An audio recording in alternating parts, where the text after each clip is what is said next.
Hi there, graders! I hope you had a good day today. I hope you enjoyed your field trip to the San Diego Zoo. And I hope that even though it was kind of cloudy outside, maybe you got to go outside and run around a little bit, get your hearts pumping. Obviously, I am really embracing the bedtime stories because I had a long day checking out all of your activities online.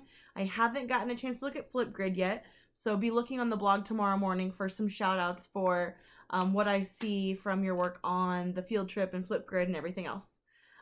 So we're going to start reading where we left off yesterday on You Should Meet Katherine Johnson. Remember, we looked at her early life and how she skipped 2 different grade levels because she was so smart and she loved math and she also loved French. And when we left, she was working for NACA, which was NASA, and then it turned into be the NASA we know today. And where we left off in chapter 3 was that Katherine Johnson was trying to help the United States with the space race, where the United States was battling with the Soviet Union, trying to see who could get a man into space first. So that is where we left off, and we will pick back up on chapter 4. Katherine takes off.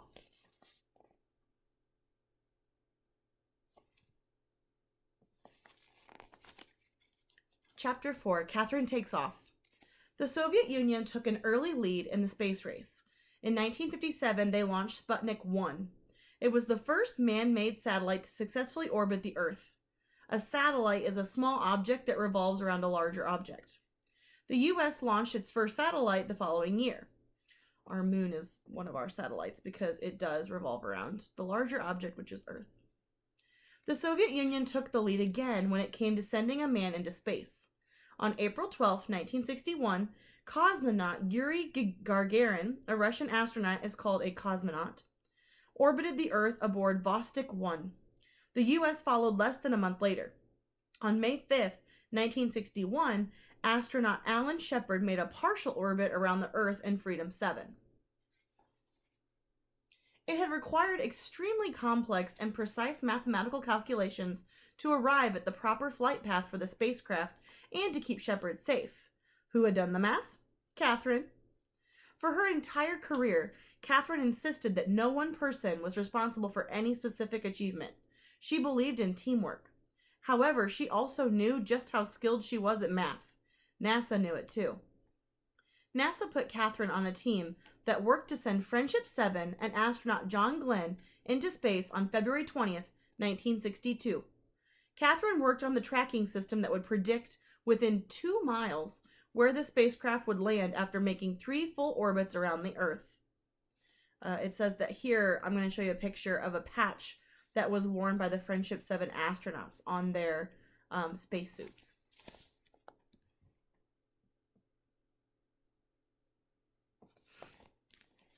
NASA was relying on its first electronic computer to calculate Friendship 7's flight path. Let's think about that, guys. First electronic computer. Whew. John Glenn, however, had more faith in Katherine than he had in any new technology. He insisted that Katherine check the numbers. He said, if she says the computer is right, I'll take it. So he didn't trust the computer. He wanted her to do it. Katherine worked for a day and a half on the calculations that the computer had done. She arrived at the exact same numbers. Got a nice, cool picture of a spaceship there. NASA was relying on its first I read that. Excuse me. Obviously, I need to go to bed too, guys. Katherine's precise spaceflight calculations were not her only unique accomplishments at NASA. Early in NASA's history, only men attended the briefing meetings where spaceflight was discussed. Katherine wanted to be at those closed meetings and kept asking if she should go, or if she could go. She even asked, is there a law against it? Katherine's persistence paid off. She was eventually invited to attend all briefing meetings, and she participated in the discussions. She was also the first woman in her division to have her name included on a report. The report contained theories Katherine had helped develop about how to launch, track, and bring back a spacecraft. Katherine also became an important member of the team behind Apollo 11. Here you've got a picture of her with her colleagues. Of course she should be in the meeting. She's the one who developed the math calculations.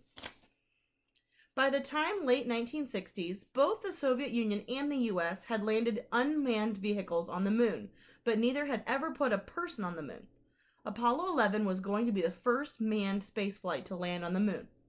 On July 16, 1969, Apollo 11 launched and headed to the moon with 3 astronauts on board. Katherine had computed the path to get them there. The landing and successful return of Apollo 11's flight to the moon made headlines all around the world, and it could not have been possible without Katherine's help.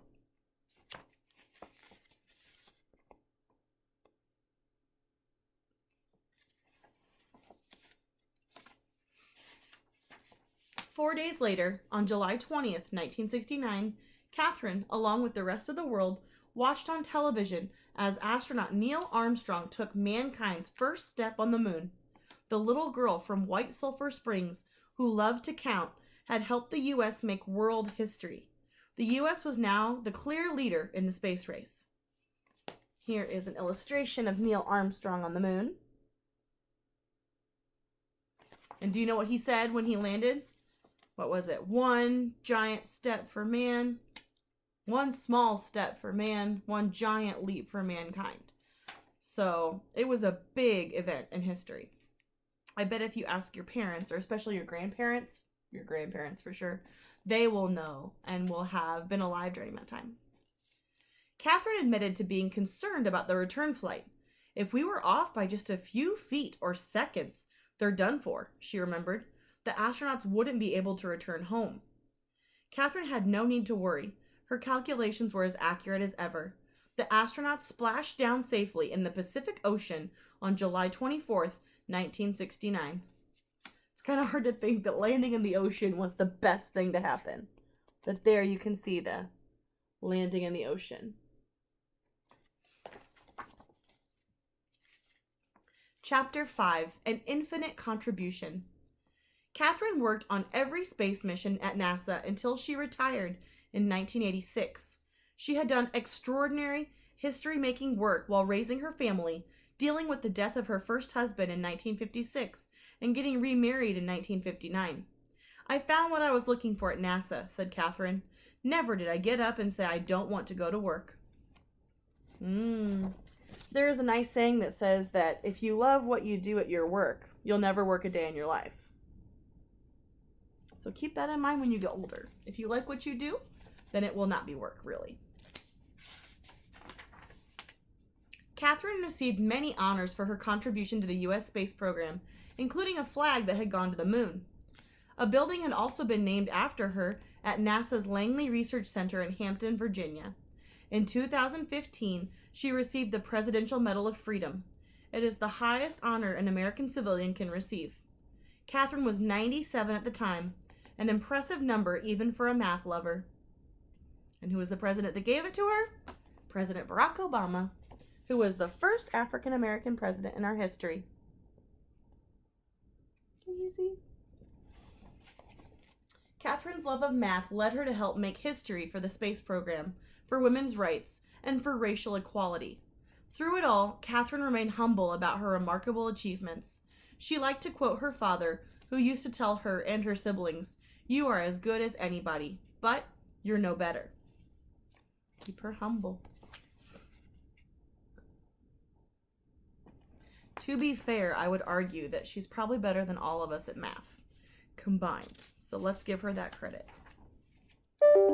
Katherine shared her father's saying with the many students she spoke to after she retired. She wanted to encourage young people the way she had been encouraged. She also told them, "I like to learn. You can learn if you want to." Now that you've met Katherine Johnson, don't you want to learn as much about your favorite subject as you can? Katherine is proof that if you stay grounded in what you love, the places you can go can be out of this world. And here she is giving a lecture to some students.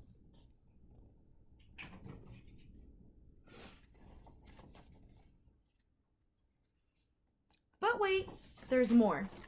Turn the page to learn how sailors use the stars to guide them, some facts about outer space, and some cool careers that use math, besides engineering for astronauts.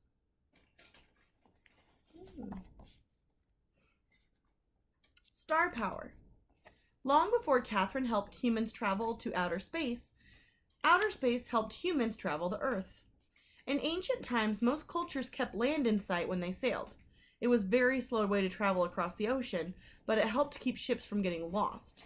Imagine if you're going to go sail out into the ocean and all you see is blue in front of you, blue behind you, it's hard to keep track of where you are. So they're saying they would always keep land on the side of them and then continue forward that way. But if you're always just going up and down the borders, you're never going to get to where you want to go, especially if it's across the ocean. Over 1,000 years ago, Arab people found a way to sail straight across the Indian Ocean from one port to another. They used the North Star. The North Star is a bright star in the handle of the constellation called the Little Dipper. The North Star is special because it does not move across the sky. But if you travel north, the star appears to be higher in the sky. If you travel south, it appears to be lower. Try it. Look across the room at something high on the wall like a clock. As you walk towards the clock, you have to look up higher and higher to keep the clock in sight. The clock appears to be higher, just like the North Star. So here is the constellation of Little Dipper, and you can see the North Star there at the bottom of it. I think it's probably too cloudy tonight to see any constellations, but we'll keep our eye on it and let me know if you see it. To navigate, the Arab people created a tool called a kamal. In Arabic, kamal means guide. It was a simple tool made of a wooden rectangle and a string. The kamal measured the height of the North Star. That told the sailors how far north they were. If sailors knew how far north their port was, they could sail across the ocean directly to it. They simply sailed north or south from their home port until the kamal told them they were in the right spot. With their ability to cross oceans, the Arab people traveled faster and more safely. They were able to trade with other cultures, earn money, and expand their territory. So here is a good illustration of one of those sailors using the kamal. Plus, if all the boats are going up and down the coastlines and you know how to go directly there, then that's probably a lot safer because you won't hit the other boats. If you guys can hear that, my cats are playing down by my door. It's time for me to go to bed, and it's time for them to play and be really annoying. Math makes it work. From bakers to website makers, everyone uses math. But if you love solving problems, these awesome careers will add up to a lot of fun. If you want to create, engineers use math and science to help make almost anything you can think of. Civil engineers plan out parts of cities and towns like bridges, buildings, and sewers. Mechanical engineers design mechanical engines like those in cars, tools, and even toys. Electrical engineers have a hand in designing electrical systems, from the ones found in smartphones to the power plants that keep the lights on in cities and towns. Chemical engineers work with substances. They can often help figure out how to make food taste better or to make fabric softer. All of you guys who like to make concoctions at lunch with your milk and your juice and your fruit juice, you might want to be the chemical engineers. Aerospace engineers think up things that fly, like planes and helicopters. Astronautical engineers are behind anything bound for outer space, like space shuttles and satellites. Software engineers build worlds inside of computers. That's everything from the calculator on a smartphone to video games and virtual reality. If you love Tinker, which you can have access to right now, guys, if you love Tinker and coding, that one's the one for you, software engineering. Want to discover? These careers use math to collect information and make predictions. So astronomers find new planets, stars, and so much more by watching and charting the night sky. Meteorologists predict the weather using satellites, radar, and lots of cool tools.